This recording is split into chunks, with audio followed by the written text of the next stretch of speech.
Parlez-moi de vos qualités et de vos défauts. C'est une question classique en entretien, mais mal y répondre peut clairement te pénaliser. Dans cette vidéo, je vais t'aider à construire une réponse honnête, stratégique et convaincante. On commence par les erreurs à éviter. La première, c'est de dire « je suis trop perfectionniste ». C'est le faux défaut par excellence et le recruteur ne va pas te croire. La deuxième, c'est de dire « je n'ai pas de défaut ». Même si tu es confiant, ça donne l'image de quelqu'un qui est trop prétentieux ou pas lucide. La troisième, c'est de citer un défaut trop vague ou hors sujet. Par exemple, je suis quelqu'un de gentil, de cool, ok, mais c'est pas ce que le recruteur attend. Si tu veux éviter d'autres pièges en entretien, va voir la vidéo 10 erreurs à éviter, on te la met dans la petite fiche. Mais alors du coup, quel défaut faut-il choisir? Tu peux parler de vrais défauts, mais il y a quelques points à prendre en compte. Il ne doit pas être bloquant pour le poste et il doit être présenté comme des points d'amélioration en cours. Voilà 5 exemples de défauts bien amenés. Le premier, c'est l'impatience. Tu peux dire « j'ai tendance à vouloir aller vite, mais j'apprends à mieux respecter le rythme de l'équipe et à prioriser ». Le deuxième, c'est la difficulté à déléguer. Ici, tu peux dire « j'ai longtemps eu du mal à faire confiance, mais aujourd'hui, je travaille davantage en binôme ». Le troisième, c'est la prise de parole en public.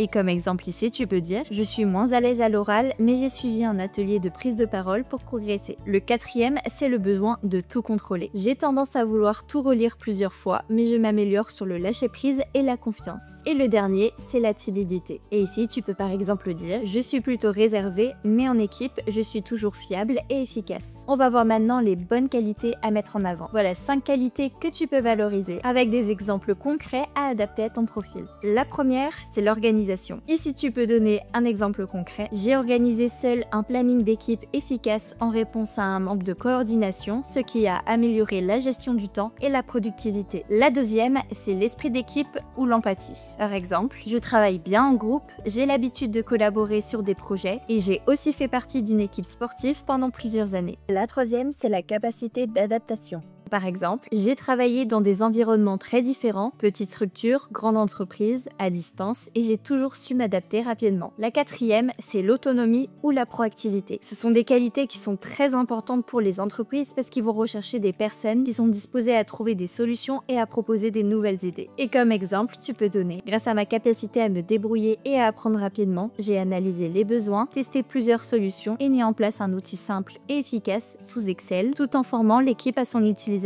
Cette initiative a permis de réduire les erreurs de gestion de 30% en 3 mois. Et la dernière, c'est la résilience ou la gestion du stress. Et tu peux dire par exemple, lors de situations de forte pression, j'ai su rester calme et prioriser efficacement les tâches, ce qui m'a permis de respecter les délais malgré les imprévus. Et là, tu peux donner en plus un exemple concret qui te parle parce que les recruteurs risquent de te demander la façon dont ça s'est passé et comment tu as su gérer la situation. Et maintenant, je vais te donner quelques astuces pour être sûr de réussir cette question. Déjà, il faut que tu prépares à l'avance cette question. Et pour ça, n'hésite pas à t'entraîner avec des proches. Il faut que tu adaptes tes qualités et tes défauts au poste que tu vises. Ensuite, illustre toujours avec des exemples concrets. Ça aidera le recruteur à se projeter. Et enfin, sois honnête, mais toujours constructif. Et voilà, tu sais maintenant comment parler de tes qualités et de tes défauts en entretien sans tomber dans les réponses bateau. Et si tu veux éviter d'autres erreurs classiques, n'oublie pas de regarder la vidéo 10 erreurs à éviter en entretien. À bientôt sur CV Créa.